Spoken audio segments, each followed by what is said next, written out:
Okay, so I'm gonna record this intro now so that it can be included in all of my future videos.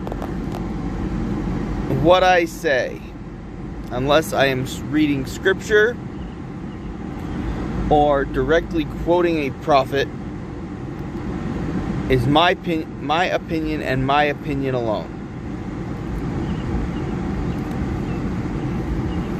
I might follow the archaeological evidence or the science that exists, but it is mine and it is my opinion. It's not the church's opinion, it's no one else's. It's just mine. So this little clip here will go in front of every other video I make so that people can't say that I'm misrepresenting the church.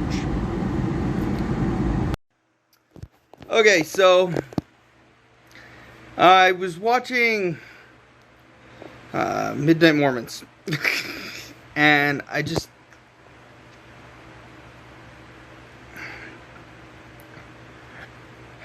they were talking about following the prophet and what that means, and the priesthood ban, and Wilcox's talk.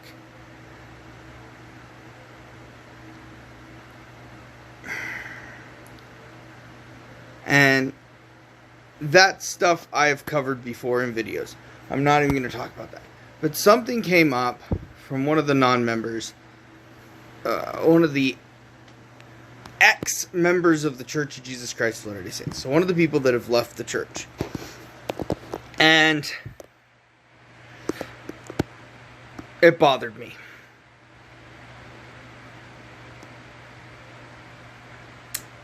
It was a discussion, or it was a discussion point he brought up for people to not understand. The priesthood ban did not change because of the socio-political standing here in the U.S. It's not why it changed. The socio-political standing in the U.S. had nothing to do with the removal of the priesthood ban, right? But I'm not even going to talk about that, because I've talked about that before. What he brought up was a socio-political conversation that is being brought up now among members of the church that bothers me. And it bothers me because I've had personal revelation about this, and I know the prophets have spoken about this, as have the prophets going back millennia, right? Women, doctrinally, so this is the doctrine of Christ, right? Don't hold the priesthood. Never will hold the priesthood. They hold a form of God's power given to man, but it's not even his power. He gave it to women because his wife has it. That's motherhood. Women will never be priesthood holders.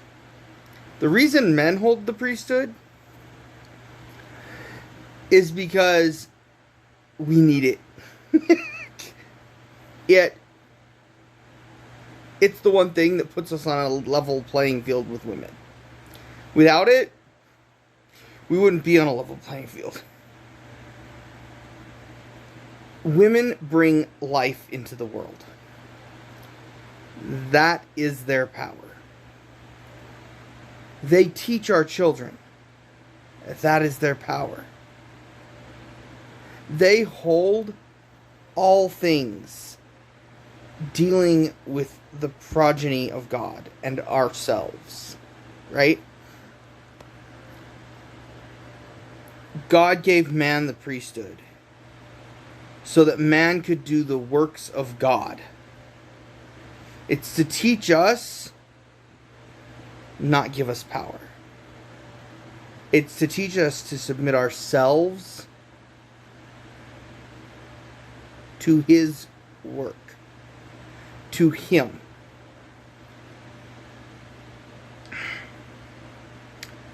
Let me give an example. Men constantly want to do what they want to do.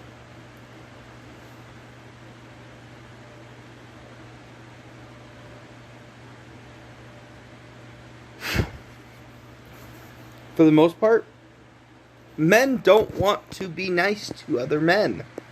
They don't want to be nice to anyone. Men suck. We suck as people. We're generally grouchy and mean and angry, and we fight. But that's not what the gospel is about. It's not what God's about. So God gave us the priesthood. He gave the priesthood to men to teach them to submit their wills to Him. Because God is, as man now, God is as man can become. But as man now is, God once was. God was once like us. He is what we can become. If we learn to submit our wills to Him. Now, does that mean you don't do anything? No, it means you listen to Him, you pray to Him, you ask Him what you should be doing. You be charitable and loving to your fellow men. You serve them. The priesthood isn't power. It's a calling to servitude. Women already serve. Women serve well more than men. Women are more likely to serve than men. You give a woman the chance to serve, and she'll choose that chance to serve over her own well-being 9 times out of 10. And I know this because my wife's that way. My wife she'll sometimes complain about it afterwards, but if her boss asks, hey, can you do this? She'll say, yeah, I can do that right away. She's willing to put herself below other people and help them out. And almost all women are like this. They will put themselves in a place where they're underneath other people, serving other people, taking care of other people before they take care of themselves. I have aunts that would make meals for their huge families. And some of my aunts have like 11, 12 kids. And they would always make sure all of their children had eaten, their husband had gotten food, and any guests had gotten food before they even touched the food.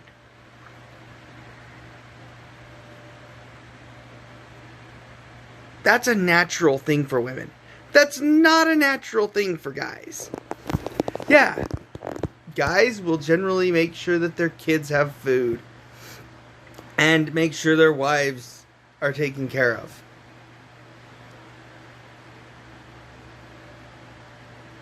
If my boss asks me to stay late, I look at my boss and go, yeah, I got stuff to do.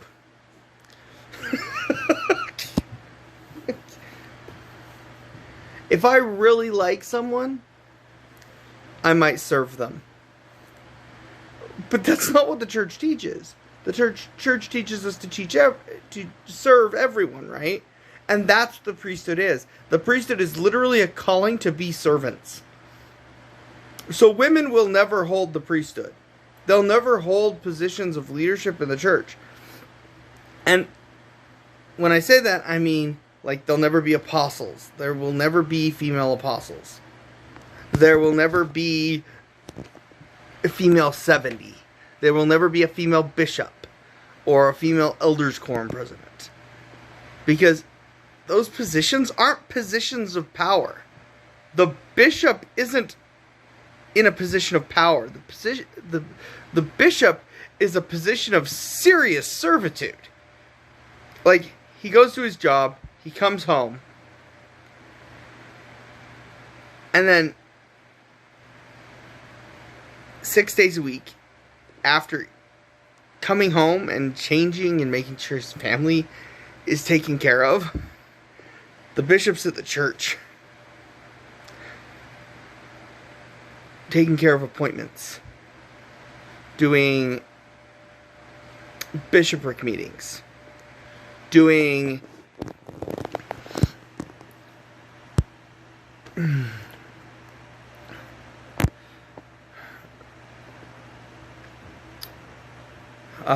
doing counseling sessions, talking with people.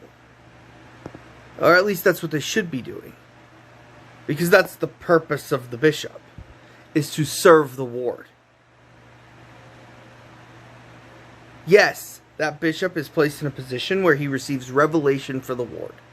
Yes, the prophet is placed in a position where he receives revelation for the entire world. But it's because they are being called as servants to the world. Not as leaders.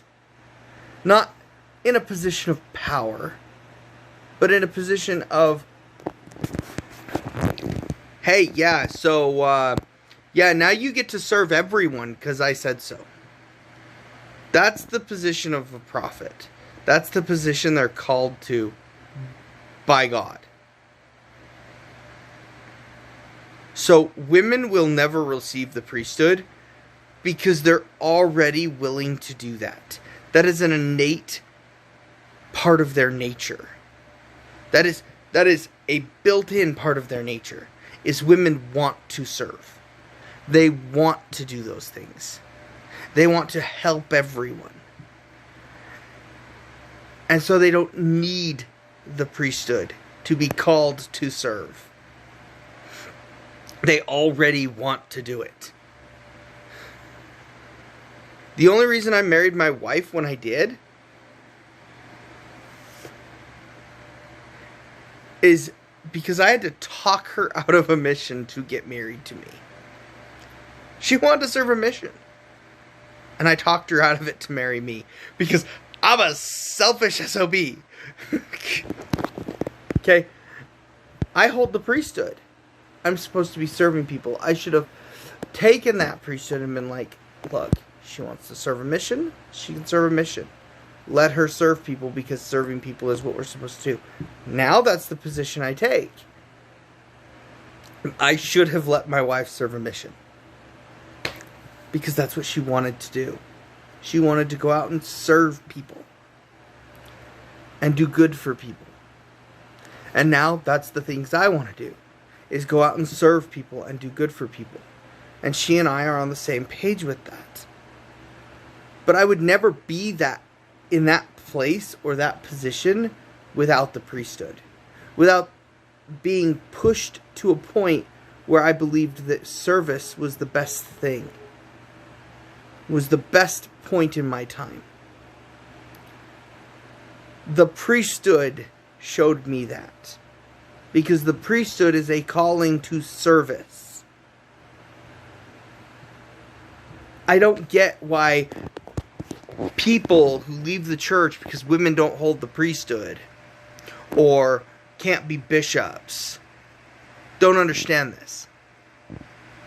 It's about service. It's not about power. It's not about authority. I hold no authority over my wife. As a matter of fact, 9 times out of 10, I let her make the decisions. Because if I made the decisions, I wouldn't make a good decision.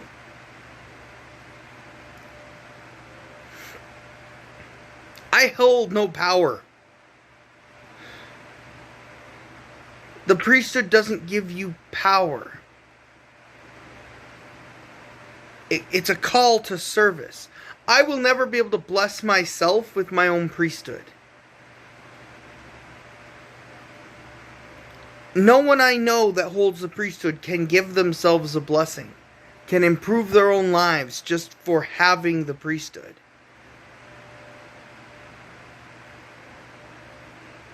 The priesthood allows you to improve the lives of others. It allows you to serve other people. Women already do that on their own without the priesthood. Name one place in the world that you've ever lived where if a woman gets pregnant, you don't see 60 other women coming by with food going, here's some food so you don't have to cook, so you can stay off your feet, blah, blah, blah, blah, blah. In the ward I lived in after I was married to my wife, after we moved out of my parents' home, the bishop treated us like dirt. The Relief Society president, on the other hand, was constantly letting us borrow her car so that we could drive down to the grocery store and use WIC to pick up food that we needed for her because she was pregnant. And my wife. The Relief Society president let us borrow her car so we could drive to the grocery store so we could pick up my wife food using the WIC that she was on.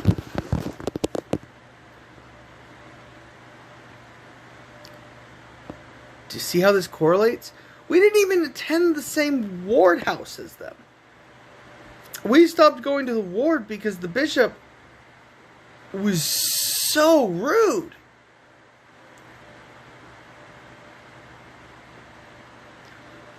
So we attended a different ward.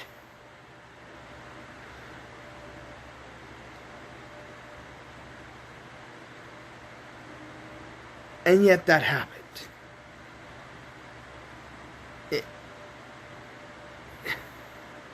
I don't think people understand. The priesthood is a call to service.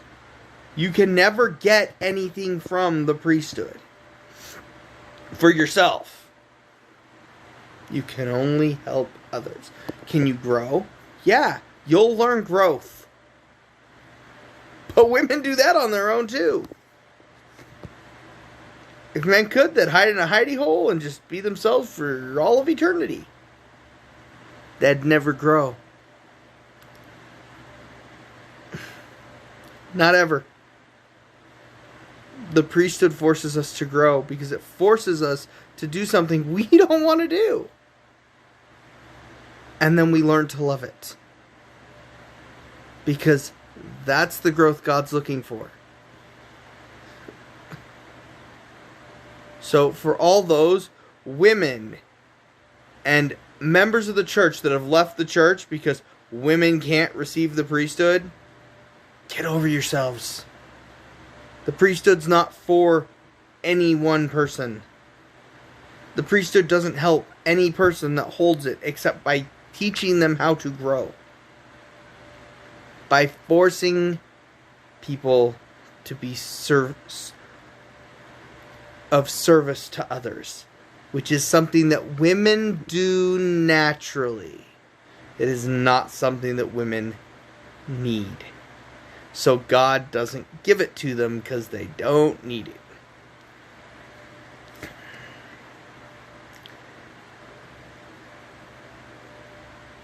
Alright. Have a wonderful day. Enjoy yourselves. And this will probably get posted tomorrow, which will be Friday.